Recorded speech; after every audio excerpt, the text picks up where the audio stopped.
연결됩니다. 예배 끝나시 가십시오. 거기서 나오는데 로마교회 미사는 사실은 예수님을 바쳐드리는 장례식 성격입니다. 자, 주의 만찬과 미사를 첫째 이렇게 비교하면 어떻게 다르죠? 주의 만찬 첫째와 미사의 첫째가 어떻게 다릅니까?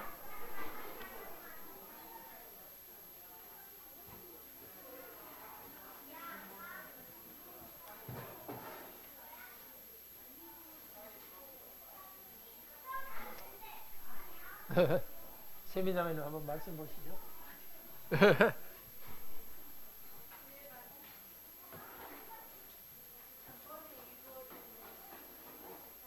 네. 우리 죄를 용서하기 위한 그 제사, 예수 그리스도의 제사가 이미 오십시오 형제님 여기 있습니다. 십자가 위에서 한 번에 완성됐다. 그렇기 때문에 성찬은 제사가 아니라 그것을 적용하는 겁니다. 그 다음에 둘째 어떻게 차이 있죠? 119페이지입니다. 119페이지 주의 만찬과 로마교회 미사. 주의 만찬의 둘째와 미사의 둘째를 비교하면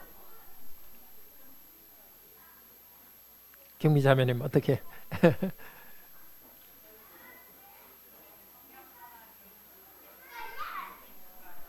연합되고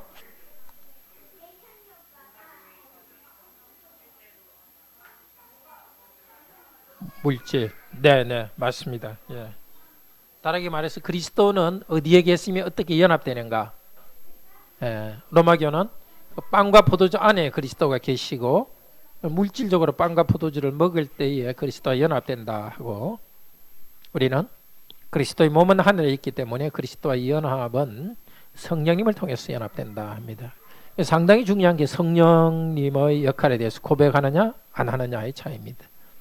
자연적인 과정으로서 그리스도께서 우리에게 그리스도를 먹는 것, 실제도 그리스도의 살을 먹는 걸로 이렇게, 물론 영적 살이라 이야기하지만은 그렇게 보지만 우리는 빵을 그냥 먹습니다. 그렇지만은 성령님의 역사로서 우리 영혼이 그리스도와 연합되게 합니다. 자, 결과적으로 어떻게 됩니까? 미사라는 것은 그리스도의 단번의 제사와 고난을 부인하는 것이며, 물질이 그리스도를 변한다 생각하고 물질을 경배하기 때문에 우상숭배다 이렇게 합니다. 그러니까 이런 걸 심각하게 생각 안 하고 이렇게 로마교회는 지금도 계속되고 있습니다. 교제를 가지고 한 번 더 설명하겠습니다. 자, 성찬에서 누가 죄 용서하는가? 주님을 어떻게 경배하는가? 차이가 있습니다. 죄 용서를 위한 제사를 신부가 반복해서 제사한다 하지만 사실은 주님이 십자가에서 완성되었습니다. 로마교회 미사는 끝내서 보낸다는 뜻입니다. 미사는 첫째, 그리스도가 사제들, 즉 제사장이죠. 사제들에 의해서 매일 제사 드리지 않으면 제사함을 받지 못한다고 잘못 가르칩니다. 사제가 떡과 포도주를 들고 축복하면 실제로 예수의 살과 피로 바뀐다고 잘못 생각합니다. 그것은 무식한 교인들에게 잘못 설명하라고 그렇게 가르치기 시작했습니다. 지금 눈앞에서 새로운 제사를 드린다고 말합니다. 그런데 주님이 우리를 위해 돌아가신 것 플러스 신부가 주님을 성찬해서 다시 제사 지난다는 것을 더해서 생각합니다. 그렇지만 포도주는 주님의 피인데 쏟으면 주워 담을 수 없기 때문에 포도주는 또 주지도 않습니다. 그러나 원래 어떻습니까? 주님이 말씀한 첫째 읽읍시다. 첫째, 십자가 위에서 단번에 이루신 유일한 제사에 의해 우리의 모든 죄가 사했음을 확증합니다. 우리 죄를 용서하기 위한 제사는 예수님께서 십자가 위에서 단번에 이루셨습니다. 성찬은 우리 죄를 용서하기 위한 제사는 아닙니다. 죄를 용서하는 건 맞는데 그걸 위한 제사는 아닙니다. 왜냐, 제사는 히브리서 9장 12절 읽읍시다. 오직 자기 피로 영원한 속죄를 이루사 단번에 성소에 들어가셨느니라. 한 번에 십자가에서 영원한 속죄 단번에 성소에 들어갔습니다. 그러니까 중요한 것은 십자가에서 한 번 드려진 제사가 영원하고 무한한 효과를 내는 것입니다. 반복해서 십자가에 들어가지 않으시더라도 그리스도의 무한하시고 또 영원한 분께서 십자가에 죽으신 부활하신 그 속죄의 사실은 영원하고 무한한 능력이 있어서 효과를 적용합니다. 주님께서 완전히 이루셨기 때문에 목사나 신부가 다시 제사를 드릴 필요가 없습니다.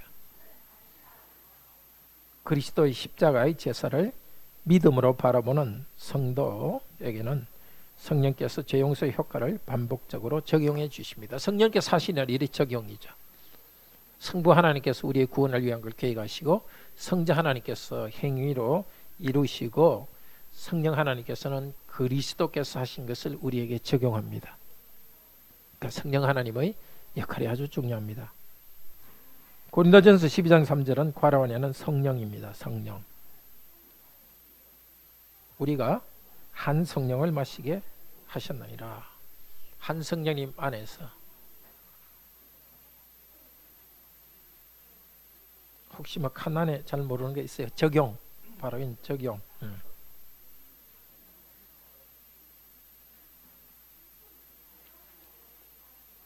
이 적용의 단어는 사실 캘빈의 성경 해석에서 굉장히 중요합니다. 캘빈은 항상 성경 해석할 때 본문의 의도가 무엇이냐 그걸 하는 것하고 두 번째 그 의도 위에서 일반적인 교훈이 무엇인가를 찾고 그리고 다시 지금의 적용. 과거에서 구체적인 것이 무엇이냐 일반적인 교훈 지금 구체적인 게 무엇이냐 항상 이거 생각으로 이렇게 탁탁 해석합니다. 그 적용을 성령께서 하십니다.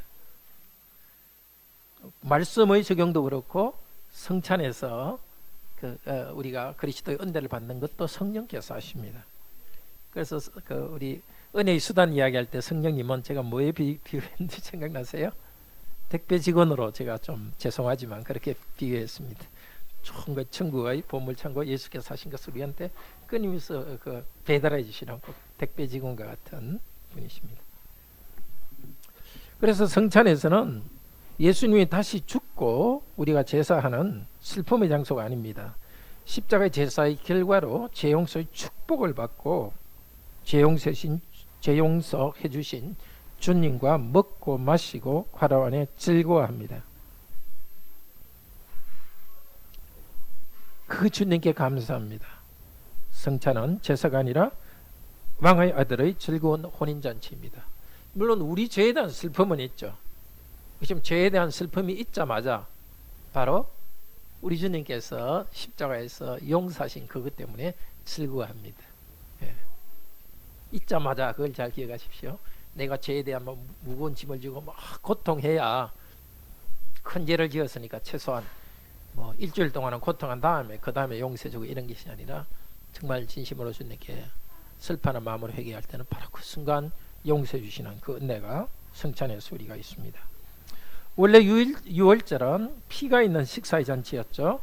그렇지만 주님은 피가 있는 유월절 제사는 십자가로서 완성했습니다. 성찬으로서 새 언약을 맺었습니다. 그래서 예수님께서는 제자들에게 이렇게 말씀하셨죠. 내가 고난을 받기 전에 너희와 이 유월절 먹기를 원하고 원했노라. 고난 받기 전에 유월절 먹기. 유월절을 완성합니다.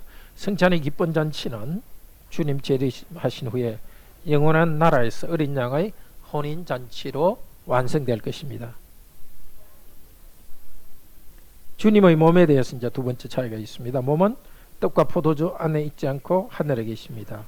미사에 대해서 다시 한번 읽읍시다. 미사는 둘째,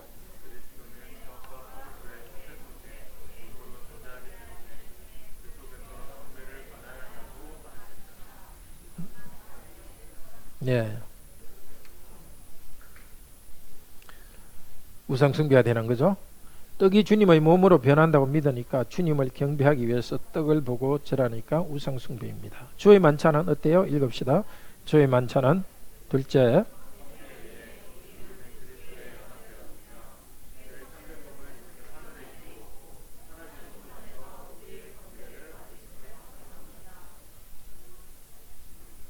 정말 성령님의 살아계신 사역, 그것이 성찬을 정말 유익하게 합니다. 주님은 부활하여서 여기 말하였듯이 몸은 하늘에서, 주님의 몸은 하늘에서 하나님 우편에 앉아 계십니다. 우리는 그리스도의 몸에 성령님을 통해서 연합되었습니다. 그러니까 우리가 그리스도를 경배할 때는 그 안에 성령님을 통해서 하늘에 계신 그리스도께 경배합니다. 요한복음 4장 25절 읽을까요?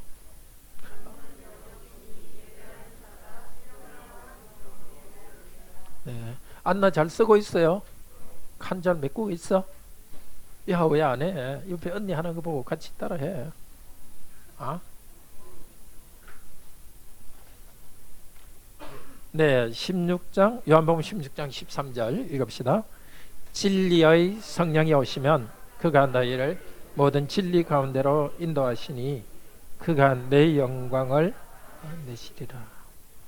진리의 성령께서 예수 그리스도의 영광을 우리에게 나타낸다 합니다. 그러니까 이런 말씀은 어떤 영적 세계에서 말하기 때문에 우리가 어떻게 체험되는지 다 알 수 없습니다. 주님께서 약속하셨기 때문에 우리는 고백하고 나가는 가운데 체험은 일어납니다. 이제 어떤 신앙을 체험 중심으로 하면은 굉장히 좁아지게 돼요. 내가 체험한 요게 전부인지를 알고 막 믿음이 완전히 이렇게 막 꼬불꼬불해가 엉뚱한 데 빠지게 돼요. 근데 하나님 말씀을 받아들이고 나갈 때는 이 말씀이 나한테 당장 체험되진 않지만은 이 큰 주님의 이거 축복의 저수지 안에 믿고 고백하고 나갈 때 점점 시간이 지날수록 주님과의 관계가 풍요롭게 경험되는 거죠. 네. 진리의 성령이 그분의 영광을 우리에게 나타내는 것 약속하시니까 하시죠. 그리스도의 몸은 하늘에 있지만 그리스도의 영은 우리와 함께 하신다. 이런 표현도 성령님 우리와 함께 하시는데 또 그리스도 영은 함께 하신다 이렇게 또 말할 수 있거든요. 삼위일체 하나님의 신비가 있기 때문에 어떻게 표현하기가 좀 힘든, 하여튼 영이 계신 건 분명한데 그분은 또 아버지 하나님의 영이기도 하고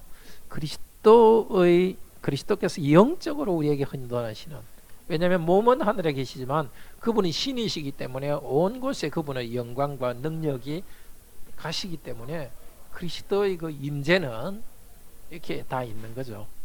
뭐 비유가 어떨지 모르지만 엄청난 큰 망원경으로 쳐다보면은 뭐 꼭 망원경이 아니라도 스마트폰만 하더라도 저 미국에 있는 사람하고 이 스마트폰 통신하면은 떨어지지만 임재가 거기 가잖아요.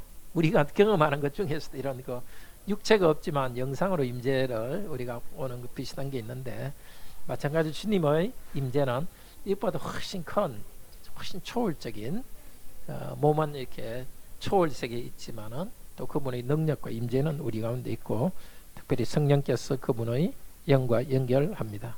이렇게 고백하는 게 이런 성경의 기초에서 말하는 겁니다. 성령께서 그리스도 우리를 연합시킨다. 성령님이 그리스도의 영광을 우리에게 나타내고 우리를 그리스도와 연합하게 하십니다. 십자가의 제 용서와 은혜를 성찬에서 주십니다. 성령께서 그리스도의 것을 우리에게 주시고 우리는 성령님을 의지하여 하늘에 계신 그리스도를 경배합니다. 오늘도 성찬에서 우리는 성령님을 의지하여서 그리스도께서 주시는 죄 용서의 은혜를 받읍시다. 그리스도께서는 우리를 사랑하셔서 너는 내 살 중의 살이요 뼈 중의 뼈다고 말씀하십니다. 그러니까 그리스도를 즐거워하고 성령님이 그리스도로부터 주시는 의와 평화와 기쁨의 새 생명을 즐깁시다. 누가 성찬에 참여할 수 있는가? 81문 읽었던가요? 안 읽었죠? 자꾸 제가 잊어버려서 안 읽었는데 읽었다는지. 자, 81문 읽읍시다. 누가 주의 상에 참여할 수 있습니까? 자기의 죄 때문에 자신의 죄에 참으로 슬퍼하는 사람, 그러나 그리스도의 고난과 죽음에 의해 자기의 죄가 사여지고 남아있는 연약성도 가려졌음을 믿는 사람, 또한 자신의 믿음이 더욱 강하여지고 돌이킨 삶을 살기를 간절히 소원하는 사람이 참여할 것입니다. 그러나 외식하거나 회개하지 않는 사람이 참여하는 것은 자기가 받을 심판을 먹고 마시는 것입니다. 자기요? 첫째는 자기 죄를 알고 정말 죄에 대해서 슬퍼하는 것입니다. 자, 선생님 여기 교재했습니다. 자신을 봐야 됩니다. 죄인인 자신을 보는 사람이 참여할 수 있습니다. 두 번째는 자기만 봐서는 안 되고 그리스도를 바라봐야 됩니다. 죄 용서하는 그리스도를 바라봐야 됩니다. 세 번째는 성령님을 바라봐야 됩니다. 이제 간절한 삶을 살기를 바라면서 성령님을 의지해야 됩니다. 교재를 가지고 보겠습니다. 누가 참여할 수 있는가? 우리는 어린 양의 혼인잔치를 기대하고 참여합니다. 지금 성찬은 영적으로 먹고 마십니다. 빵과 포도주를 먹으면서 그리스도 영을 우리가 받아들입니다. 주님 재림하시면 육신의 눈으로 주님을 보면서 어린 양의 혼인잔치에 참여할 것을 소망합니다. 어린 양의 혼인잔치에 예복을 입지 않은 사람은 쫓겨납니다. 그 예복은 어린 양의 피에 씻어 희게 된 사람이 입는 옷입니다. 바로 죄용서입니다. 죄용서 받은 성도만 주님의 혼인잔치에 참여할 수 있습니다.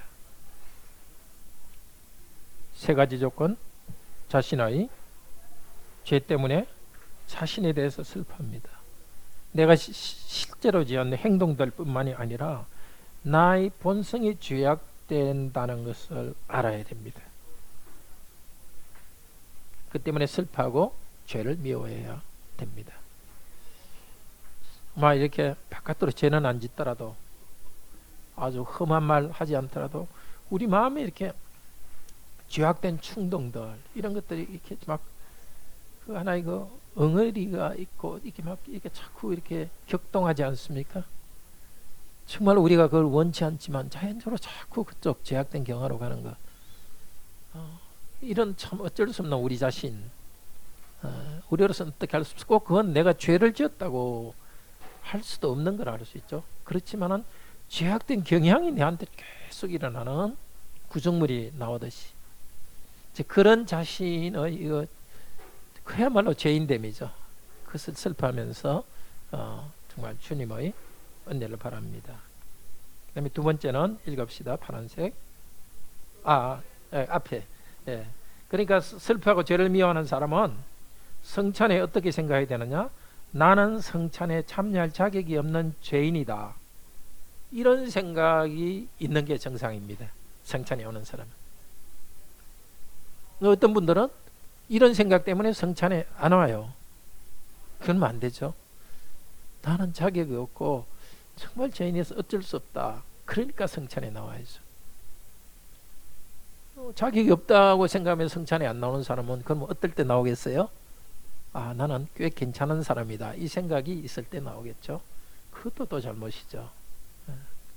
우리가 인생의 그 선의 롤러코스터에서 위로 올라갈 때나 밑으로 올라갈 때나 참 항상 나는 본성적으로 죄인임을 알고서 주님을 바라보고 나옵니다. 2번 읽읍시다. 그리스도의 고난과 죽음은 자기의 죄가 사하여지고 남아있는 연약성도 가려졌음을 믿는 사람. 자신의 죄에 대해서 죄악된 행동이나 말뿐만이 아니라 죄악된 경향 때문에 죄인이라는 걸 알고 슬퍼합니다. 마찬가지로 그리스도의 죄용서는 죄악된 행동뿐만이 아니라 죄악된 경향까지도 용서하고 가려준다는 것을 믿고 나옵니다. 이름에도 불구하고 의롭다고 하시는 그리스도의 은혜를 믿고 나옵니다. 그러니까 성찬을 준비하고 성찬의 자리에서, 바로 이 자리에서 다시 죄 용서는 주님을 믿고 나옵니다. 아까 우리 6월절에서 보았지만은 우리 주님께서 이집트인들을 멸망시키는 바로 그 순간에 이스라엘 백성들은 피가 뿌려진 집안에서 먹고 마셨습니다. 다른 말로 해서 이스라엘 백성이 그리스도의 피가 부어가고 있는 그 집안에서 먹고 마시고 있습니다. 바로 그 순간 하나님께서는 악한 자를 심판하시고 그 백성들은 넘어가면서 용서하고 있습니다. 그러니까 성찬에 대해서 우리가 꼭 알아야 될 게 현장성입니다. 성찬 바깥에서 또 은혜를 주시죠. 그러니까 성찬이라 할 때는 성찬 자체 그 순간에 하나님께서 임재하시고 죄 용서하시는 그 현장성. 그러니까 지금 다시 그리스도 앞에 복음 앞으로 오고 그리스도 앞에 와서 지금 다시 죄 용서 받습니다. 자기가 죄 문제를 먼저 해결하고 나오겠다는 것, 겸손한 것 같지만은, 신중한 것 같지만 그것도 교만입니다. 애들은 그냥 때 묻은 상태로 그냥 집에 들어와서 엄마가 씻겨주고 그렇게 하는 거지. 밖에 가서 뭐 때 묻힌 옷 어디 목욕탕 가서 깨끗이 한 다음에 집에 아무 일도 없었듯이 들어오는 건 그건 집이 아니죠. 애들은 그렇게 때 묻은 상태에서 집에서 받아주는 줄 아니까 그냥 들어와서 엄마 사랑 속에서 자라는 게 악이지 않습니까? 자, 셋째, 어떤 사람이 참여합니까? 읽읍시다. 자신의 믿음이 강해지고 돌이킨 삶을 살기를 간절히 원하는 사람. 자, 내 죄를 용서한다는, 죄인이지만 용서해 주신다는 그 믿음 때문에 나옵니다. 또 하나, 죄 용서 받는 것으로 끝나지 않고 새 삶을 살기를 간절히 소망합니다. 나는 죄악된 행동만 또 고치는 것이 아니라 인생 과론의 전체를 주님께 맡깁니다. 하나님 나라에서 새로운 삶을 살겠다고 소원하고 결단하며 나아야 됩니다. 그러면 성찬에서 성령님이 새 삶을 살 힘을 공급해 주십니다. 그러나 3번 읽읍시다. 외식하거나 회개하지 않는 사람이 참여하는 것은 자기가 받을 심판을 먹고 마시는 것입니다. 외식은 구원받지 않는 사람이 구원받은 것처럼 하고 있는 것이 외식입니다. 우리가 좀 부족해가지고 실제 자기보다 좀 좋게 보이려고 하는 것, 그런 걸 여기서 말하지 않고요. 여기서 외식이라는 것은 구원받지 않았는데 구원받은 것처럼 이렇게 하고 있는 사람. 회개하지 않는 사람은 구원은 받았지만은 죄를 그대로 두고 있는 사람. 왜냐? 성찬의 목적은 구원의 은혜를 다시 누리도록 하는 것입니다. 성찬을 준비하고 나오면서 그리스도 안에서 구원을 즐거워하는 것이고, 죄가 있는 사람은 다시 주님의 식탁에 참여하는 줄 알고 회개하도록 하는 것이 성찬의 목적입니다. 그런데도 그 목적을 무시하고 가볍게 하는 것은 심판을 먹고 마십니다. 교회 역할을 82문에서 말합니다. 82문 여러문답 읽읍시다.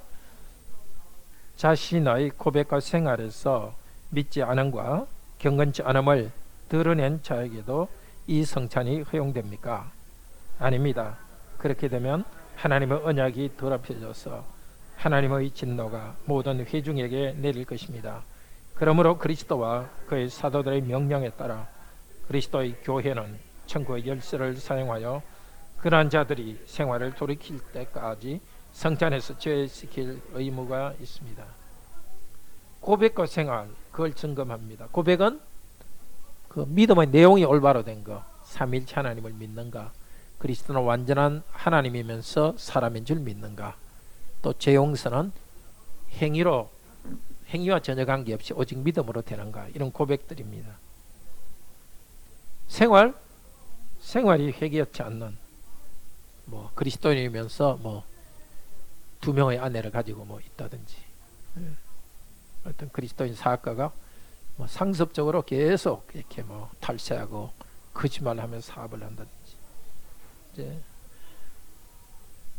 경건의 불경건은 그렇게 두 종류가 있는 거죠. 믿음에서 불경건은 있고 삶에서 불경건 있는 사람 허용되지 않습니다. 허용한다면은 하나님의 언약이 더럽혀지기 때문에 하나님의 언약이 진노가 온 교회에 내릴 것입니다.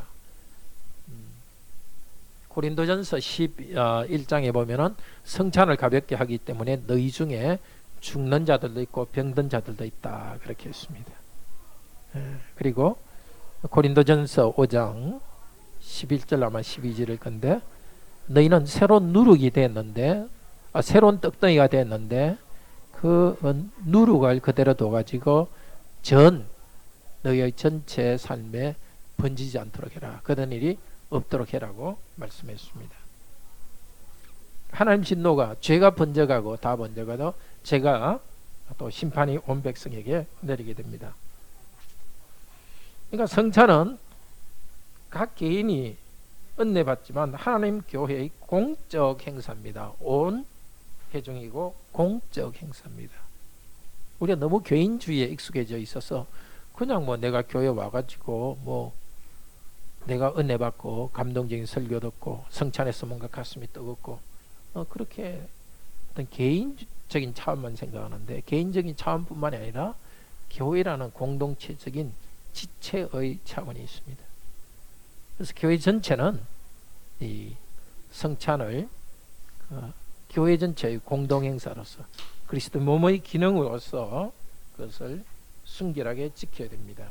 천국의 열쇠를 사용하여 생활을 돌이키는 것. 천국의 열쇠는 여기서 권징을 말하죠.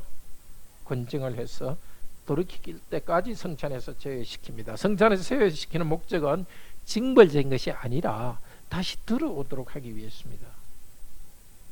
자, 그러니까 모든 성도들이 서로가 회개하고 거룩하게 살도록 격려해야 됩니다. 당회한 목사도 그 책임을 다해야 됩니다. 같이 읽읍시다. 성찬에서 다시 성령님의 도움으로 주 예수님을 믿고 죄 용서받고 주님을 즐거워하고 감사하자. 기도합시다.